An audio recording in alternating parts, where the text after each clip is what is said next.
So welcome to Cafe Latino. Hey, happy to be here. Again, it's a great And opportunity. then you can use the headsets. Yeah, sure.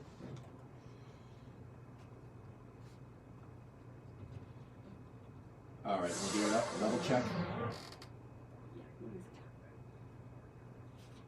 Access, cable and internet radio station. We are You can be Radio Fairfax. a little closer. I just. You have your business Check. card. Yeah. Test 1, 2, 3, 4. Perfect. Good. Much. So we come back here, Cafe Latino, and I told you, we have a wonderful, wonderful person again. His name is Steve Adragna. He's a candidate for the 42 district in Virginia House of Delegates. Welcome, Steve. Gracias, Laura. Buenos días a todos. Thank you.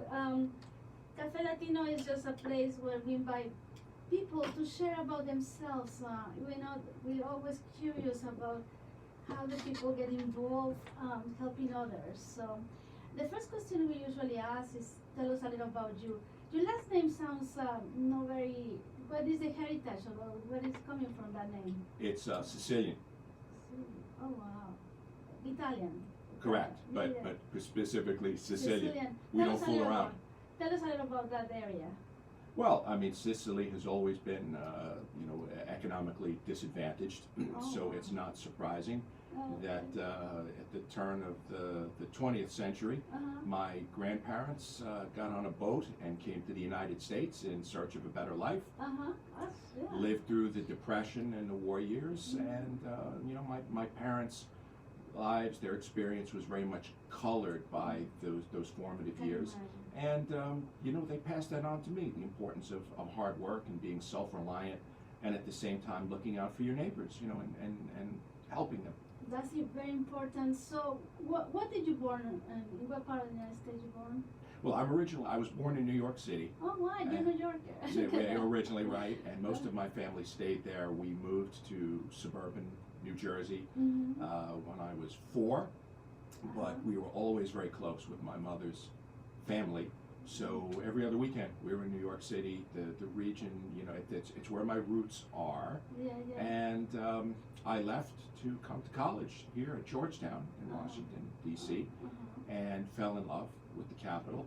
I left only to go to graduate school for 4 years in Massachusetts, and then I came back here as fast as my little feet would carry me and made Northern Virginia my home in 1989. So, what did you study? I was an international politics major in the School of Foreign Service at Georgetown. And then in graduate school, I concentrated in international security studies. I was very fortunate to have a fellowship. If anyone from the Earhart Foundation is listening, thank you. You made it possible for me to go. And so I was very blessed. I was able to earn a master's degree and PhD in international security studies. Wow. Have you been working? Some people study and some people don't apply. Like me, I study, engineering, and I was always in sales in computer science. Did you apply your knowledge? In your Yeah, job? absolutely. I started work in 1989 as soon as I came back to D.C. As an intelligence officer with the Defense wow. Intelligence Agency. I spent 13 years in various positions there. Wow. Concurrently, sorry, we don't have a cough button. Yeah, exactly. Sorry, folks. Concurrently, I became a combat arms officer in the U.S. Army through a direct appointment. I was an armor officer by training. A little bit of active duty time initially on a leave of absence from the Defense Department, and then just frankly for financial reasons it made more sense to stay in the reserve components. And I served until 2005 in command and staff positions in armored cavalry, special forces units. Only in the National Guard can you get away with this. I spent 7 years assigned to 2 different special forces groups. Here in Virginia, you had to. Actually, no, long way. I was originally at Fort Meade, and when that group was inactivated, I was young and somewhat stupid at the time. And so once or twice a month, I drove 425 miles each way to serve in 2nd Battalion, 19th Special Forces Group. Wow. Some of the best years that I Wow. really enjoyed working with Special Operations Forces. I enjoyed it immensely. Got to jump out of a lot of helicopters and airplanes and so on. It was great. And then eventually went back to my basic branch and commanded a cavalry troop in the 28th Infantry Division up in Pennsylvania. So that was another long commute. But I was proud to do it. It was Yeah. important. I wish more Americans Served. served. That's important, yeah. And then I left government in 2002. Mhm. Frankly, I was a little disenchanted with the leadership at the time. Mhm. In the wake of 9/11, there were too many people who were Yes. too reluctant to respond actively Mhm. to the threats that we continue to face, and I decided I could be more effective in industry. So I joined the ranks of business and have been ever since 2002, working for companies, large and small, from startups to multi-billion-dollar corporations to a boutique consultancy with clients around the world.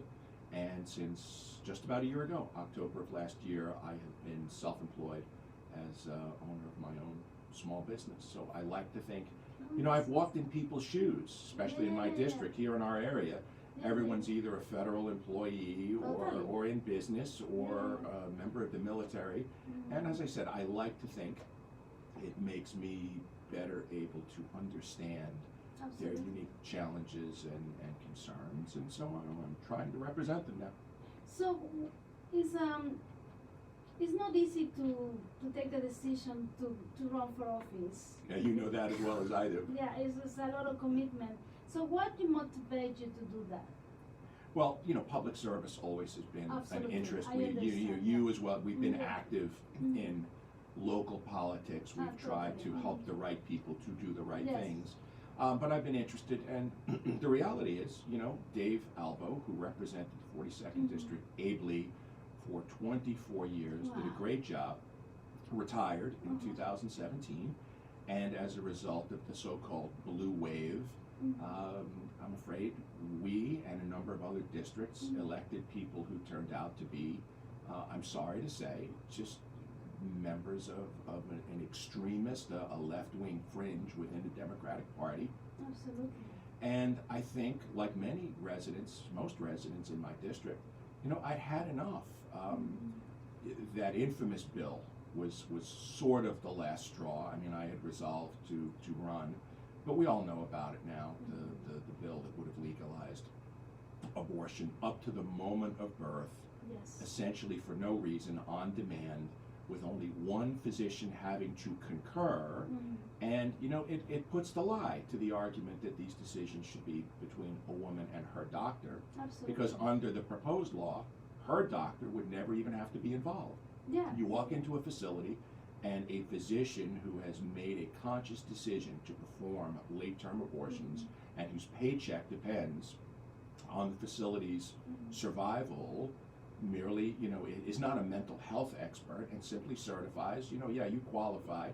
And I think it's ghastly, frankly. It's just so extreme, and it's emblematic of my opponent's focus on an extreme and divisive socio-political agenda rather than the kinds of Yes, kitchen yeah. table issues. I mean, you have a family, we all have families, we're Yes. worried about jobs, taxes, the economy, Transportation, roads yeah. and transportation, Yeah. schools, Yeah. God bless you for running, and Yes. public safety. And we've seen really no activity, no initiatives from my opponent on those issues. So I'm in it to win it.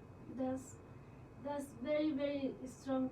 The people, I believe, and I've been knocking so many doors as you have done, I found that the people is really conservative. They really don't believe in abortion. They really care about babies. How it is possible they're killing babies. And I think that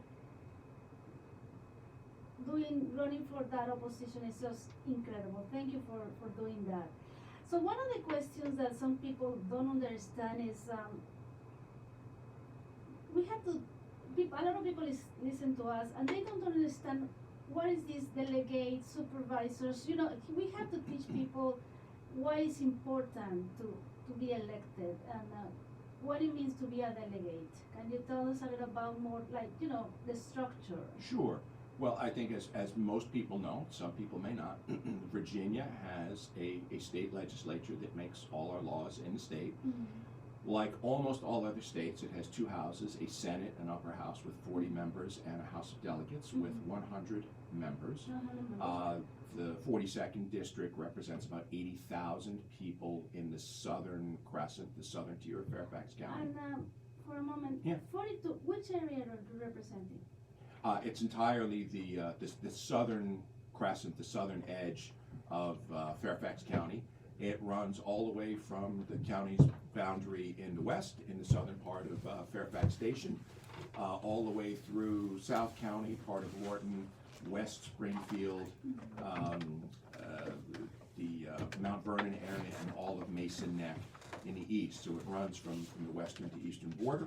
And again, it's the lower house of the legislature that makes laws, and for that reason, it's important that people really pay attention to any election, but especially one where the majority is so slender. As you know, there's a 21-19 with one vacancy in the Senate, and it was 51-49 throughout the term in the House. Now with one vacancy, and again, I would say people need to make a decision on the kind of Virginia in which they want to live. Absolutely. And I believe that most of them will agree with us that a centrist, pro-family, business-friendly majority that focuses on those kitchen table issues is in their best interests. Absolutely. Let's take a little break, and we come back in a moment.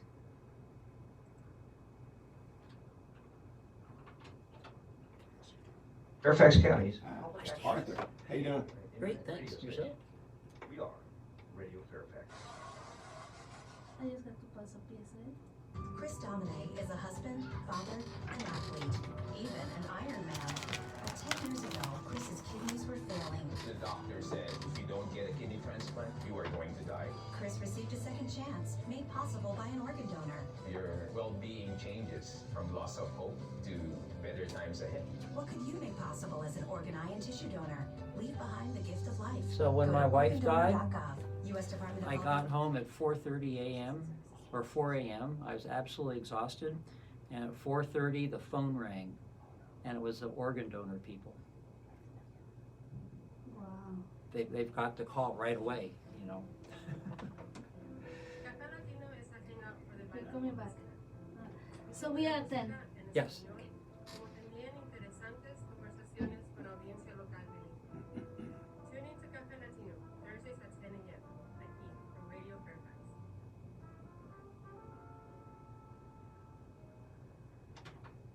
So we're coming back here in Café Latino, but before we continue talking with Steve, I have to make an announcement. Be the next person to call at 703-560-PALK Talk and win tickets to the movie for your choice at Angelica Film Center and Cafe. Also call us if you have any questions for Steve. The Angelica Film Center Cafe is located in Mosaic District and features various films and art house boutiques and style cinema. Tickets are courtesy of the Angelica Film Center and Cafe, as they are proud supporters of Fairfax Public Access. Well, Steve, we continue our conversation here, and thank you for explaining us about the forms that the Senate and the House. A lot of Hispanics are listening to us, and it's important they understand this concept and the importance of vote, because many people don't go to vote, you know. Which is a real shame, and you know, I know. almost 10% of the population of the 42nd district is Hispanic. We all recognize that Hispanic residents come from all socioeconomic levels across the district, but the fact remains that for people who are at middle to lower income, things like their utility bill and their local taxes and so on consume a much greater percentage of their total income than do people who are really well off. Yes. So it's especially important to make sure that the people who are representing you aren't eager to increase utility taxes or taxes on, you know, emissions of your car, Yes. and drive up your utility bills, drive up the cost of fuel. Property taxes in Fairfax County have gone up 25% over the last 5 years. And while that's a county issue, it's common across the state. So it's important for people who believe in the importance of family, who believe in the importance of having upward mobility and opportunity for their kids, to, in my view, elect people who are committed to families, to free enterprise, to Yes. creating an opportunity society in which everyone has the tools and education they need to realize the full potential of their God-given talents. Absolutely. So, coming back a little more, can you mention like what will be your priorities once you become delegate of the 42 district? What would be your most important priority you planning to work into? Well, several actually. First is really to return our legislative focus, as I said, Yes. from fringe issues like abortion to the moment of birth Absolutely. and a Green New Deal takeover of the economy and so on, back to focusing on things like keeping taxes low and keeping state spending in check. Yes. Second, prioritizing things that really matter to average folks like us, like making sure that the roads are in a decent condition, that we lessen traffic congestion, we provide better and safer and more affordable mass transit, and so on. Public education, I know it's an issue near and dear to your heart.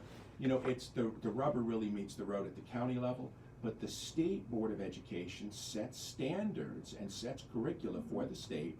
And I think it's important at the state level for us to make sure that children are getting a good education and good services to help them in those core skills, you know, reading, writing, composition, mathematics, with increased emphasis on STEM. It's not the end all and be all, but they have to be comfortable with STEM in the 21st century, and public safety. Absolutely. People are worried that they're seeing a gradual increase in nonviolent crime, particularly robberies, burglaries, break-ins, and things of that sort. And you know, you look next door at Washington, and you look at big cities like Chicago and New York, where the crime rate really is a problem, and people want their lawmakers to focus on those issues. And so those are really my priorities. I mean, I've got some ideas on integrating new and novel technologies to improve transit, to make traffic flow better, to leverage new technologies and encourage entrepreneurship and innovation in our economy. We're already a leader in IT, Yes. but we can do so much more in medical technology, medical imaging, artificial intelligence, smart transit technologies, and so on. So my goal is to sort of unleash the business sector and entrepreneurs, and let them build and invent and stretch themselves and really make great strides for the good of all Virginians, and as a result grow our economy, create new jobs with robust benefits, and help grow the tax base without having to raise the tax rates on hardworking people. Oh wow, you really, I believe that you will be a very excellent, extraordinary candidate. It's unbelievable.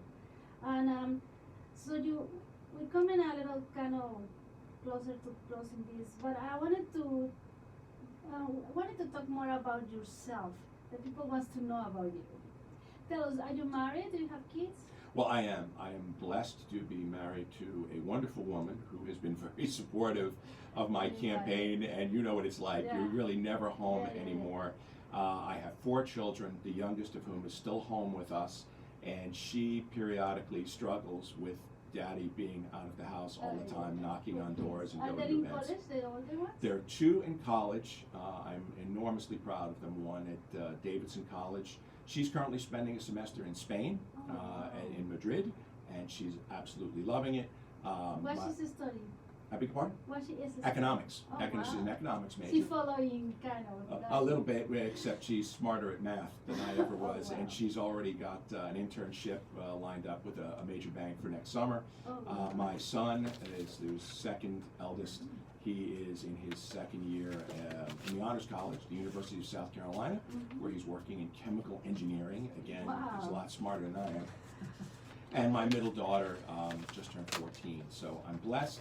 We have a very rich family life. And again, it colors, you know, everything that I do. Everything I do is with them in mind and the kind of place that I want them to grow up in. It's very important. If people would like to, the people would like to learn more about you, can you tell us what is your webpage?